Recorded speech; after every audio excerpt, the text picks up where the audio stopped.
Fantasy football is finally back. Week 1 is in the books. Nothing else matters right now. This is your number one priority. Now, for today's video, our first segment will be wins and losses. Let's start with the wins. Spencer started off with a dub this week. Team Hicks is making a big resurgence after a disappointing season last year. Rub My Dub, our Sacco from last year, is also making early strides to make sure that doesn't happen again. But the season's still young, so we'll see. Mr. Steal Yo Girl, Carlos did not give a nice welcome to our newest league member, Shreyas, when Calvin Ridley dropped 33 points on him, which Shreyas, we all know, was not happy about. Bad guys in America's fantasy team, Juan and Alejandro, both started in the dub column this week, starting their year off right. Could we see a Gonzalez Brother Fantasy Championship? Maybe. Well, you have to stay tuned. Now let's move on to our losses. Our newcomers to our league, much like Brady and the Buccaneers, unfortunately lost this week, but hopefully they can turn it around. Both teams who were in the championship last year also suffered an uncharacteristic Week 1 loss. Rounding out our losses is Big Daddy. What happened to Big Daddy this week? Albert? Well, he had 30 points from Aaron Rodgers, which usually is enough to win in fantasy, but the problem was those 30 points were all going to Devonta Adams, who had 41 points on Rub My Dub. Now, let's move on to some interviews of your fellow league members, see what's happening around the horn. Now, let's hear from who Spencer beat this week, Zeke and Destroy. Mateen, you made some noise earlier this week when you traded for Clyde Edwards-Helaire and Zach Moss for Mark Ingram and Miles Sanders, and you had a lot of doubters. Anything you want to say after CEH's week with Sanders and Ingram basically doing nothing? Yeah, thank you, Imran. That's a great question. So the issue I had is that I woke up that morning and they were like, telling me I got trade raped. Like, I was kind of just like, yo, what the fuck is happening? Why y'all tripping? This is a good trade. It was high upside. It was a little risky, and it ended up paying out. And, it's got me feeling pretty good about this year. I think Clyde Edwards-Helaire will be kind of a key focal point moving forward, creating a very steady base with Ezekiel Elliott to anchor the team. And I'm looking pretty forward to how it may go down off that trade. Any message for the league? Watch out. I'm coming for you. All right. He's going to try to improve on his second place finish last year. All right. One more question I've got for you is, you got crushed this week by Team Hicks. How do you feel about that? Yeah, it was a rough start, but we slowly got to heat up, and I think it's always over the long haul. It's kind of about team depth, and I think that that's something that'll pay out in the future. Zach Moss on the bench, I'm gonna think that his long-term potential is looking pretty good. I think that backfield will be pretty interesting to watch this year. And I'm feeling pretty pumped, it'll be a, comeback season over here, hopefully not like Baker Mayfield's, but we'll find something else.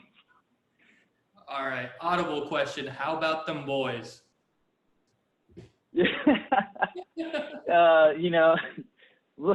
Little bit looking the same as last year from a certain perspective, but hey, we're always looking positive.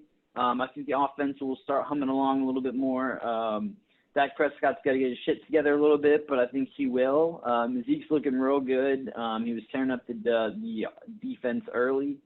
So I'm feeling still pretty good, but, hopefully we don't make the same mistakes as most years. And Mike McCarthy hopefully will bring some change about. Is it time to bring Jason Garrett back? No. He can go clap for the Giants. They looked wonderful out there today. All right, that's all we have. Thank you, Mateen, for the interview. Good luck on the season. Yeah, thanks, everyone. Appreciate you having me on. With Spencer and his week 1 turnaround, scoring a league high 168.68 points. Spencer, how did that happen?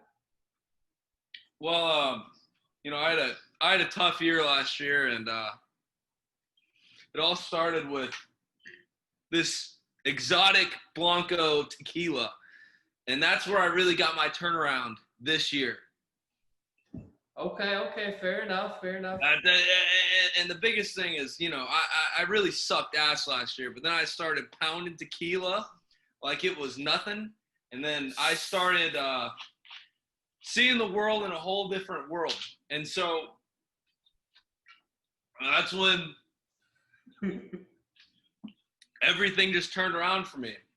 I started realizing this year that we needed to change the draft date. So that's what I decided. I decided that the draft date needed to be on a whole different day. It needed to be on not my fucking birthday. All right, for the first year in a row, we didn't have the draft on your birthday. And so that changed everything. I wasn't blackout drunk. All right, next question. Your team name is still Team Hicks. Will you ever choose another team name?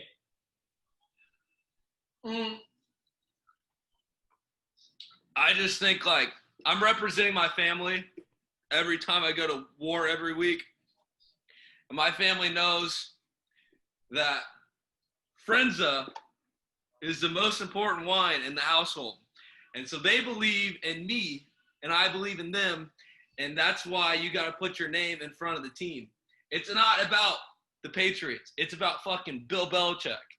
So why do you think Bill Belichick doesn't put his fucking name in the video game? It's because he knows that his name is more important than the video game. So that's why I put my name on top of ESPN Fantasy. Okay, speaking the truth. Now that we're talking about teams a little, how do you feel about that Cowboys game this evening? The Cowboys. My bad. I got all this extra toilet paper from the quarantine. I just think, the Cowboys got their ass kicked. And Mike McCarthy, Dunzo, worst head coach in the NFL. There's a reason he didn't have a job with Green Bay. There's a reason Green Bay played better without him. Sponsored by Miller Lite. I just think they fucking suck. The Cowboys are a great team. Fuck Mike McCarthy. God bless Kellen Moore. I hope he becomes the next head coach.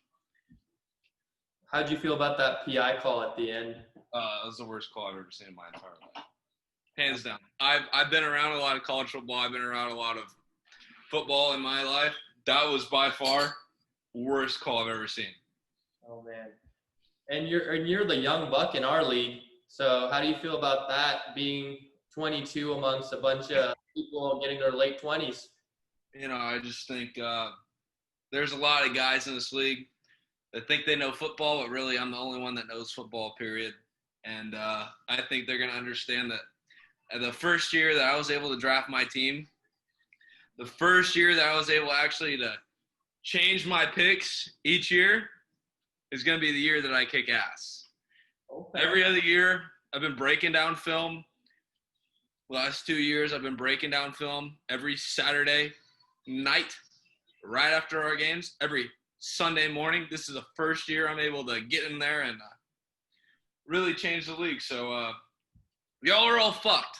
That trophy right there that everyone's got right in front of them is mine. Might as well put my fucking name on it. God bless you. Y'all are fucked. Well, it sounds like you put a statement for the league. Any other messages for the league? Yeah, this whole Zoom thing, I'm a G. I fucking love Zoom. I've been on Zoom for about a year and a half now. I'm part owner in Zoom. I got in Zoom a month before COVID hit. So yeah, I'm making it. That's why I can use all this toilet paper. It doesn't mean anything to me. I'm a G. All right. I know anything before it happens. DK Metcalf, that was my only L. Just remember that. I left DK Metcalf on the bench so I didn't score more points than anyone else in the whole world. was very kind of you. You heard it from right here. Team Hicks putting the league on notice. Sponsored by Miller Lite. Sponsored by Miller Lite. Thank you, Team Hicks. You're welcome. No problem. Dan, truly. Next week is going to be interesting. Who will be cruising to 2-0 and who will be 0-2, putting their fantasy lives at jeopardy. We have upcoming Mr. Steelio Girl against Whipping My Dak Out. Tampa Bay Gronkaneers against Rub My Dub. Now our matchup of the week is between the high-scoring Team Hicks and dominant performing America's fantasy team. We round out our next week's schedule by Bad Guys playing Big Daddy and My Weenie Hut Jr. playing Zeke and Destroy. As I say these team names, I'm realizing y'all are obsessed with sexual innuendos. This message has been approved by League Commissioner Tampa Bay Gronkaneers, and this video is sponsored by NFL Memes. Please enjoy the best memes from this week. Cause you had a bad day, you take one down. You sing a sad song just to turn it around. You said you don't know, you tell me don't lie. You work at a smile and you go for a ride. You had a bad day, the camera don't lie. You're coming back down and you really don't mind. You had a bad day, you had a bad day. First game as Cowboys head coach, he loses a few players to injury in the process, and he's going to be answering questions on that fourth down. But tonight, How about the Cowboys? See y'all tomorrow on First Take. You hear?